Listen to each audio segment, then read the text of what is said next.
Page 24, good night. In this lesson, introducing you to the damper pedal. It has other names. Call it whatever you want, I don't care. Sustaining pedal, loud pedal, damper pedal, whatever. I don't care for a loud pedal because that's kind of misleading. The idea isn't necessary to make it louder.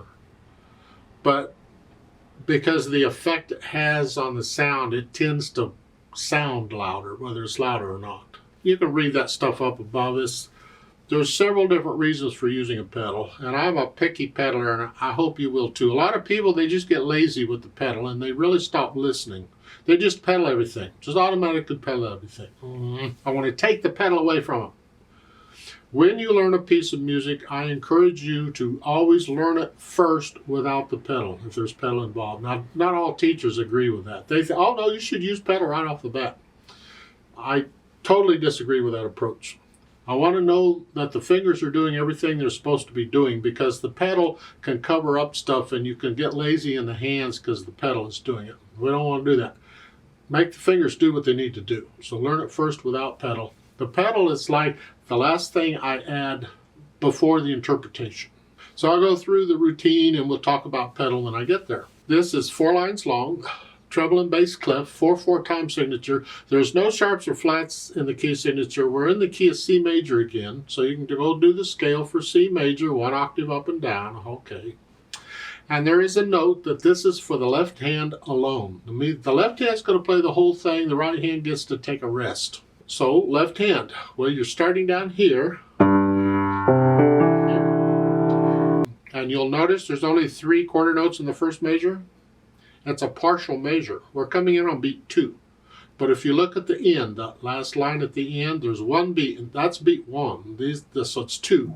2, 3, 4, 1. Normally you'd hold that down, but since this is for left hand alone, you have to come up here to the C chord. Just lift up and move.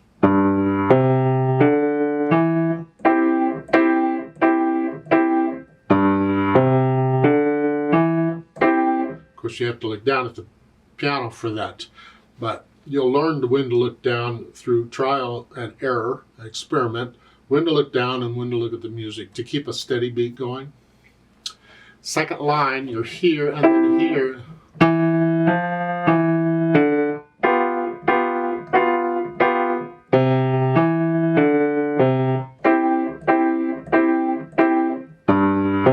Really the song until you get to the end. The last 2 measures or 3 measures, whatever, you're here. Now you have a here and then a here and then an A flat here. If you don't want a finger here, you got to do that. So you here.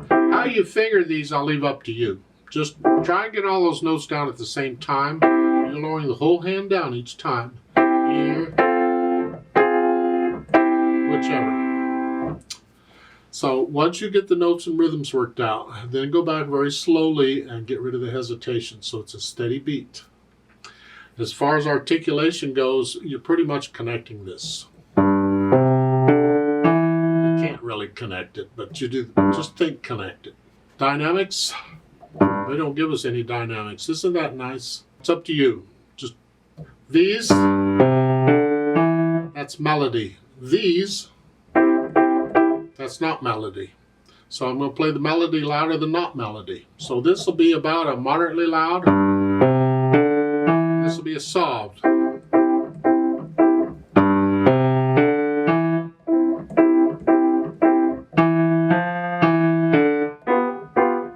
you play these soft and these heavy, light, heavy? Speed, slowly. Oh, you got that right, because we got to... Don't drag it. Don't go super slow. This just drags when you go. On piano, that doesn't work because you hit the note, dies away. You hit the note, dies away. It's blah. It has to flow, but it is a slow flow. Got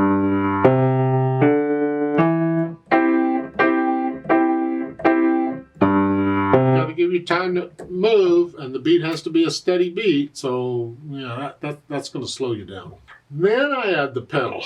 The little indication for pedal that they use in this public. Different publishers use different indications, but this pedal indication is the most common. It's got a little line that show you up above the piece there, a little line that goes down and a line goes across and a line that goes up. In theory, you push the pedal down when the line goes down, and you hold the pedal down as long as the line goes across. You lift the pedal or let it up when the line goes up. But the line going down and the line going up are very seldom ever in exactly where they go. That's where a teacher comes in. They have to teach you, when do you push the pedal down and when do you let it up? It's kind of important. It's not just whenever. The most common technique would be the delayed pedaling or the lag pedaling style. And that is where you play the note first and then push the pedal down right after you play the note. You don't do them at the same time. That's a different technique. So in the second measure there, I'm going to push the note down first and then the pedal.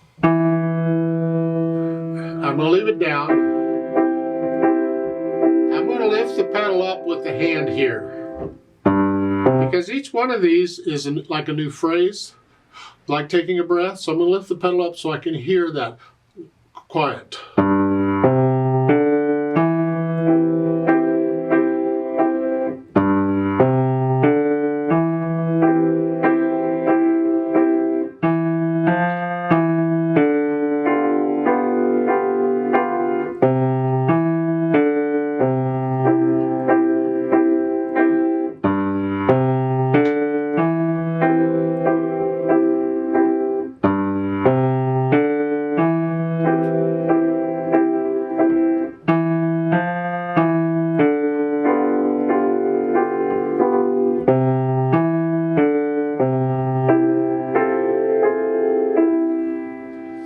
At the end, the last two measures, lift it up right after you play that last chord. Right after you play the chord, lift it up. Here. There's a better pedaling for that, but we'll come to that later. Right now, you're just kind of getting your feet wet on the pedal, and this is close enough. Let's play this together very slowly and check the notes and the rhythms. That really shouldn't be a problem. I'm going to play it all about the same. I'm not going to do louds and softs, so just play it all about the same. I'll give us 5 counts because we come in on beat 2. 1, 2, 3, 4, go.